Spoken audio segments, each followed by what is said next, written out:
Chapter 1. I accidentally vaporized my pre-algebra teacher. Look, I didn't want to be a half-blood. If you're reading this because you think you might be one, my advice is close this book right now.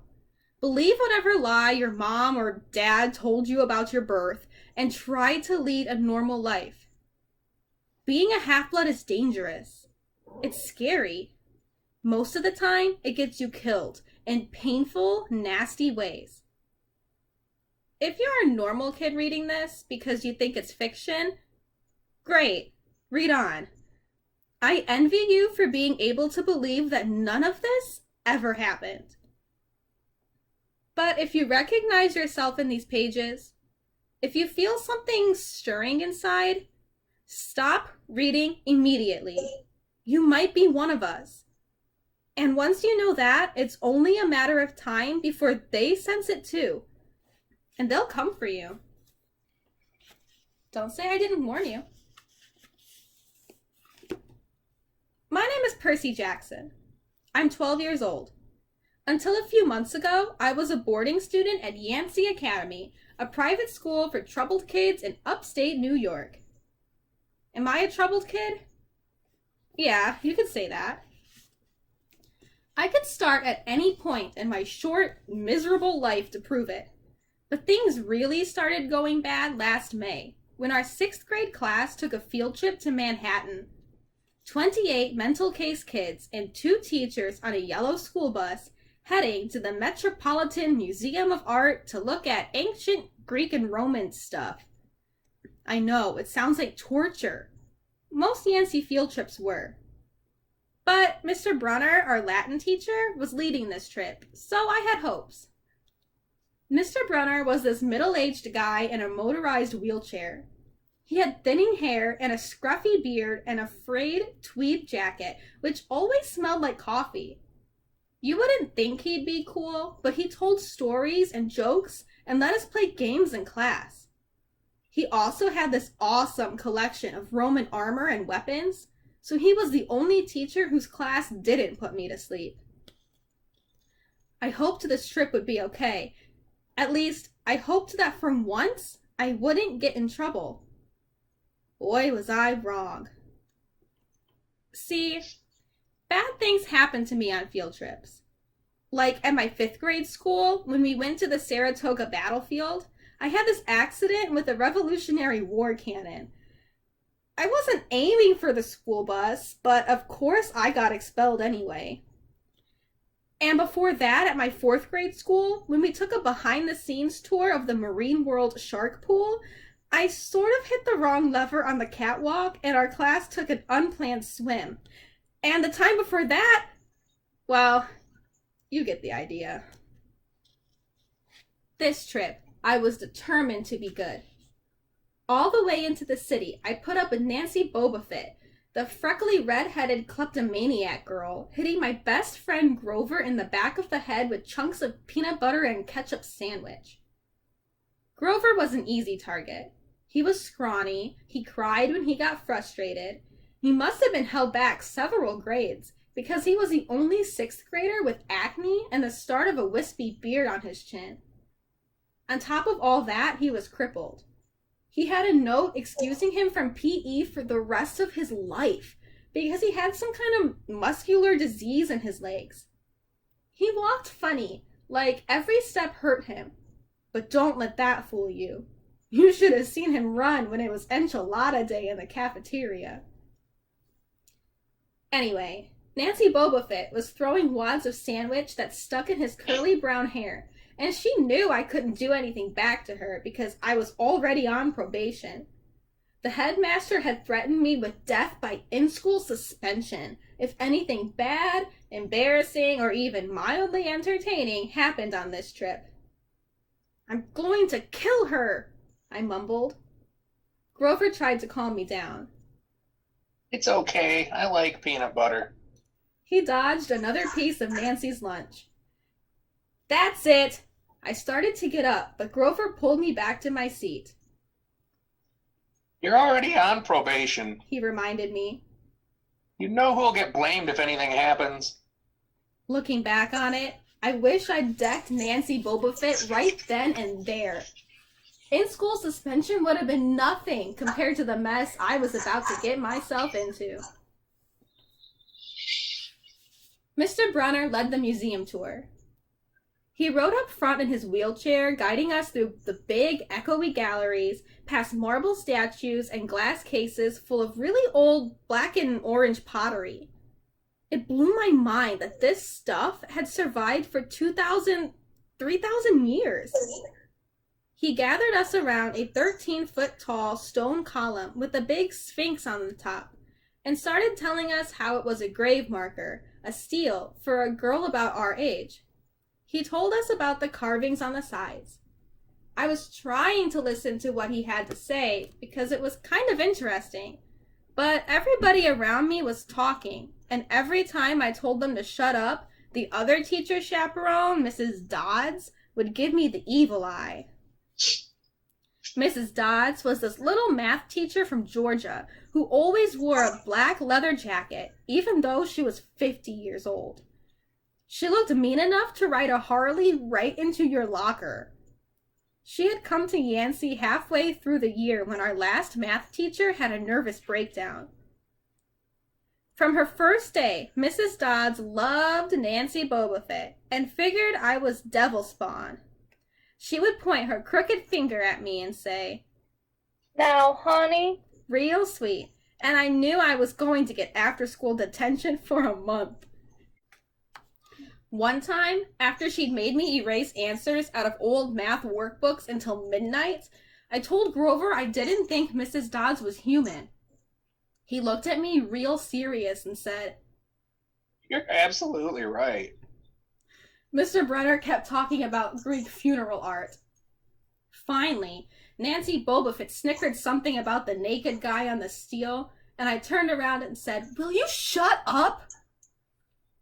It came out louder than I meant it to. The whole group laughed. Mr. Brunner stopped his story. "Mr. Jackson," He said. "did you have a comment?" My face was totally red. I said, No, sir." Mr. Brunner pointed to one of the pictures on the steel.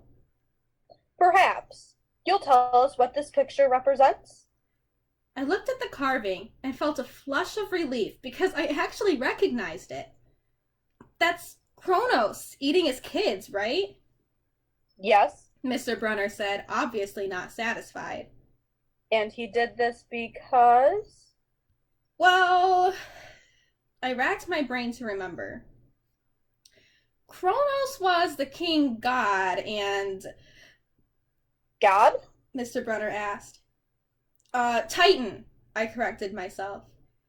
And he didn't trust his kids who were the gods. So, Kronos ate them, right? But his wife had baby Zeus and gave Kronos a rock to eat instead. And later, when Zeus grew up, he tricked his dad Kronos into barfing up his brothers and sisters. "Ew!" said one of the girls behind me. "And so there was this big fight between the gods and the Titans," I continued. "And the gods won." Some snickers from the group. Behind me, Nancy Boba Fett mumbled to a friend. Like we're going to use this in real life? Like it's going to say on our job applications, "Oh, please explain why Kronos ate his kids?" "And why Mr. Jackson?" Brunner said. To paraphrase Miss Boba Fett's excellent question, does this matter in real life? Busted. Grover muttered. "Shut up," Nancy hissed, her face even brighter red than her hair. At least Nancy got packed, too. Mr. Brunner was the only one who ever caught her saying anything wrong. He had radar ears. I thought about his question and shrugged. "I don't know, sir." "I see." Mr. Brunner looked disappointed. "Well, half credit, Mr. Jackson. Zeus did indeed feed Kronos a mixture of mustard and wine, which made him disgorge his other 5 children, who, of course, being immortal gods, have been living and growing up completely undigested in the Titan's stomach, The gods defeated their father, sliced him to pieces with his own scythe, and scattered his remains in Tartarus, the darkest part of the underworld. On that happy note, it's time for lunch. Miss Dodds, would you lead us back outside? The class drifted off, the girls holding their stomachs, the guys pushing each other around and acting like doofuses. Grover and I were about to follow when Mr. Brunner said, Mr. Jackson. I knew that was coming. I told Grover to keep going. Then I turned toward Mr. Brunner. Sir? Mr. Brunner had this look that wouldn't let you go. Intense brown eyes that could have been 1,000 years old and had seen everything. You must learn the answer to my question. Mr. Brunner told me. About the Titans? About real life, and how your studies apply to it. Oh. What you learned from me, he said, is vitally important. I expect you to treat it as such. I will accept only the best from you, Percy Jackson. I wanted to get angry. This guy pushed me so hard.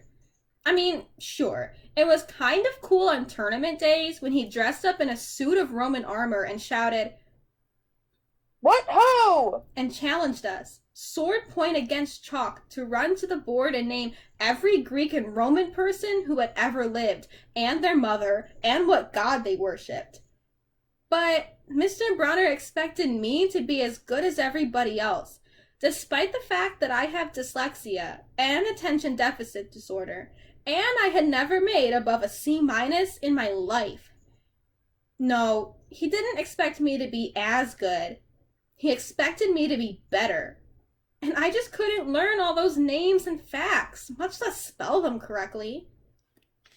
I mumbled something about trying harder, while Mr. Brunner took one long, sad look at the steel, like he'd been at this girl's funeral. He told me to go outside and eat my lunch. The class gathered on the front steps of the museum, where we could watch the foot traffic along Fifth Avenue. Overhead, a huge storm was brewing, with clouds blacker than I'd ever seen over the city. I figured maybe it was global warming or something, because the weather all across New York State had been weird since Christmas. We'd had massive snowstorms, flooding, wildfires from lightning strikes. I wouldn't have been surprised if this was a hurricane blowing in. Nobody else seemed to notice. Some of the guys were pelting pigeons with Lunchables crackers. Nancy Bobofet was trying to pickpocket something from a lady's purse. And of course, Mrs. Dodds wasn't seeing a thing. Grover and I sat on the edge of the fountain, away from the others. We thought that maybe if we did that, everybody wouldn't know we were from that school. The school for loser freaks who couldn't make it elsewhere. Detention? Grover asked. Nah, I said. Not from Brunner. I just wish he'd lay off me sometimes. I mean, I'm not a genius. Grover didn't say anything for a while. Then, when I thought he was going to give me some deep philosophical comment to make me feel better, he said, Can I have your apple? I didn't have much of an appetite, so I let him take it. I watched the stream of cabs going down Fifth Avenue and thought about my mom's apartment, only a little ways uptown from where we sat. I hadn't seen her since Christmas. I wanted so bad to jump in a taxi and head home. She'd hug me and be glad to see me, but she'd be disappointed too. She'd send me right back to Yancey, remind me that I had to try harder, even if this was my 6th school in 6 years, and I was probably going to be kicked out again. I wouldn't be able to stand that sad look she'd give me. Mr. Brunner parked his wheelchair at the base of the handicapped ramp. He ate celery while he read a paperback novel. A red umbrella stuck up from the back of his chair, making it look like a motorized cafe table. I was about to unwrap my sandwich when Nancy Bobofet appeared in front of me with her ugly friends. I guess she'd gotten tired of stealing from the tourists, and dumped her half-eaten lunch in Grover's lap. Oops. She grinned at me with her crooked teeth. Her freckles were orange, as if somebody had spray painted her face with liquid Cheetos. I tried to stay cool. The school counselor had told me 1,000,000 times, count to 10, get control of your temper. But I was so mad my mind went blank. A wave roared in my ears. I don't remember touching her, but the next thing I knew, Nancy was sitting on her butt in the fountain screaming, Percy pushed me! Mrs. Dodds materialized next to us. Some of the kids were whispering, Did you see? The water, like it grabbed her. I didn't know what they were talking about. All I knew was that I was in trouble again.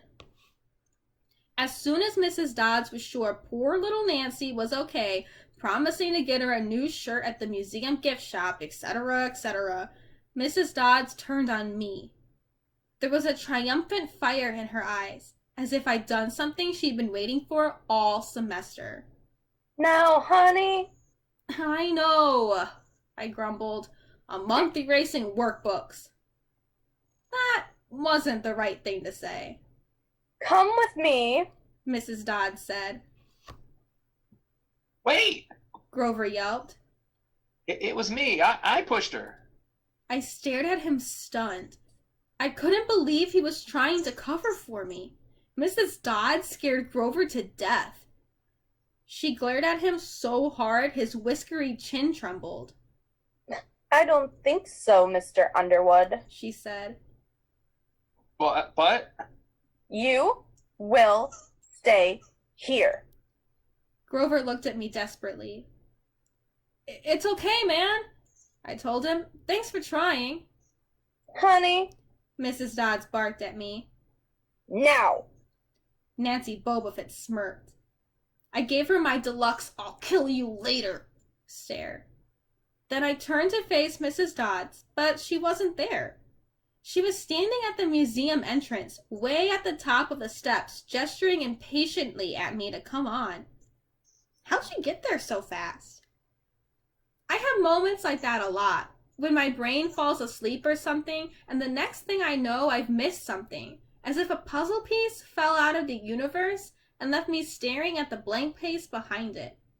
The school counselor told me this was part of the ADHD, my brain misinterpreting things. I wasn't so sure. I went after Mrs. Dodds. Halfway up the steps, I glanced back at Grover. He was looking pale, cutting his eyes between me and Mr. Brunner, like he wanted Mr. Brunner to notice what was going on. But Mr. Brunner was absorbed in his novel. I looked back up. Mrs. Dodds had disappeared again. She was now inside the building, at the end of the entrance hall. Okay, I thought. She's going to make me buy a new shirt for Nancy at the gift shop. But apparently that wasn't the plan. I followed her deeper into the museum. When I finally caught up to her, we were back in the Greek and Roman section. Except for us, the gallery was empty. Mrs. Dodds stood with her arms crossed in front of a big marble frieze of the Greek gods. She was making this weird noise in her throat, like growling. Even without the noise, I would have been nervous. It's weird being alone with a teacher, especially Mrs. Dodds.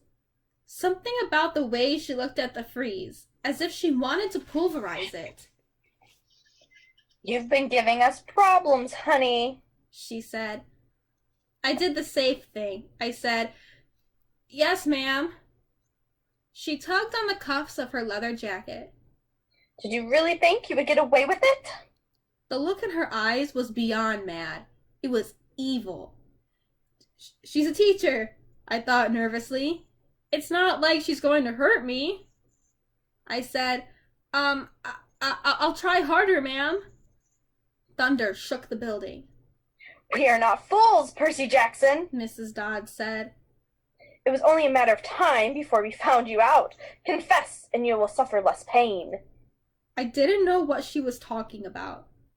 All I could think of was that the teachers must have found the illegal stash of candy I'd been selling out of my dorm room. Or maybe they realized I got my essay on Tom Sawyer from the internet without ever reading the book, and now they were going to take away my grade. Or worse, They were going to make me read the book, Well, she demanded. Ma'am, I don't... your time is up, she hissed. Then the weirdest thing happened. Her eyes began to glow like barbecue coals. Her fingers stretched, turning into talons. Her jacket melted into large, leathery wings. She wasn't human. She was a shriveled hag with bat wings and claws and a mouth full of yellow fangs, and she was about to slice me to ribbons. Then things got even stranger.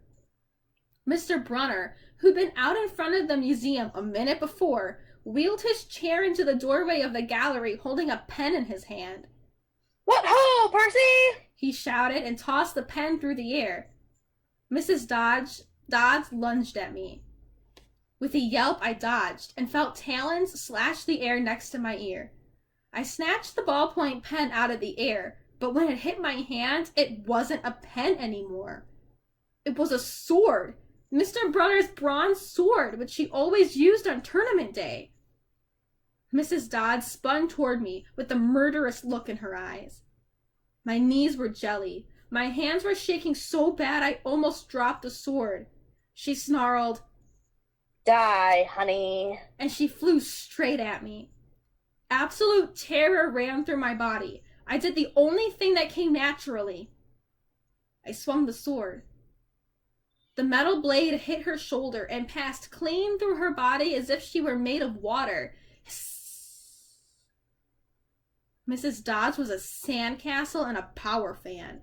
She exploded into yellow powder, vaporized on the spot, leaving nothing but the smell of sulfur and a dying screech and a chill of evil in the air, as if those two glowing red eyes were still watching me. I was alone. There was a ballpoint pen in my hand. Mr. Brunner wasn't there. Nobody was there but me. My hands were still trembling. My lunch must have been contaminated with magic mushrooms or something. Had I imagined the whole thing? I went back outside. It had started to rain. Grover was sitting by the fountain, a museum map tented over his head. Nancy Bobofit was still standing there, soaked from her swim in the fountain, grumbling to her ugly friends. When she saw me, she said, Hope Miss Kerr whipped your butt. I said, Who? Our teacher, duh. I blinked. We had no teacher named Mrs. Kerr. I asked Nancy what she was talking about. She just rolled her eyes and turned away. I asked Grover where Mrs. Dodds was. He said, Who? But he paused first, and he wouldn't look at me, so I thought he was messing with me. Not funny, man, I told him. This is serious. Thunder boomed overhead. I saw Mr. Brunner sitting under his red umbrella, reading his book as if he'd never moved. I went over to him. He looked up a little distracted. Ah, that would be my pen. Please bring your own writing utensil in the future, Mr. Jackson. I handed Mr. Brunner his pen. I hadn't even realized I was still holding it. Sir, I said, where's Mrs. Dodds? He stared at me blankly. Who? The other teacher's chaperone, Mrs. Dodds, the pre-algebra teacher. He frowned and sat forward, looking mildly concerned. Percy, there is no Mrs. Dodds on this trip. As far as I know, there have never been a Mrs. Dodds at Yancey Academy. Are you feeling all right?